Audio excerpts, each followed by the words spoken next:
I'm Danny Kruger, I'm the MP for Devizes, and I'm very keen to endorse the work of community development finance institutions.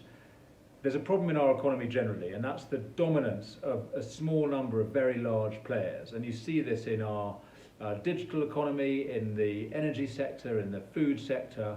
Across the economy, you get this concentration of market power, and you have it in the banking system too. A small number of very large lenders and all the problems that we're familiar with when there's a concentration of market power. And the concentration of market power in the banking sector explains why we have that problem in other parts of the economy too, because they're only good at lending often to these very big players. So we need more lenders in the economy. We also need more local lenders who understand what local businesses need and what the local economy can sustain.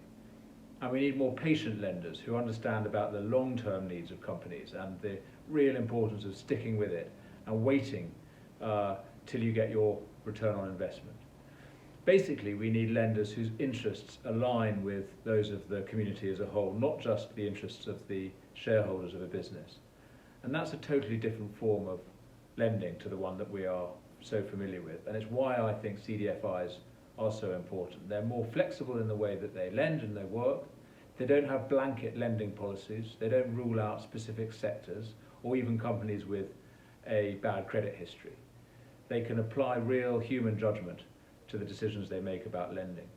And now is the time that we need to invest in CDFIs and get this part of the finance economy moving really properly. If you think about what happened after 2008, the credit crunch meant that lending to small and medium-sized enterprises and social enterprises really contracted.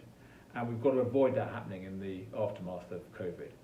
I know the government's really supportive of CDFIs and of the principle of local lending, local patient capital lending. And I know that CDFIs have played a really important role in the coronavirus business interruption loan scheme. So we've got the basics of the model that we need. We've got some brilliant providers in this country, amazing lenders doing brilliant work locally. I support the work of all of these institutions, and I really believe that the government should get behind them, and I hope that the capital system as a whole will get behind CDFIs and enable them to play the role that they should in the recovery and in the future financial and economic settlement for our country. Thank you.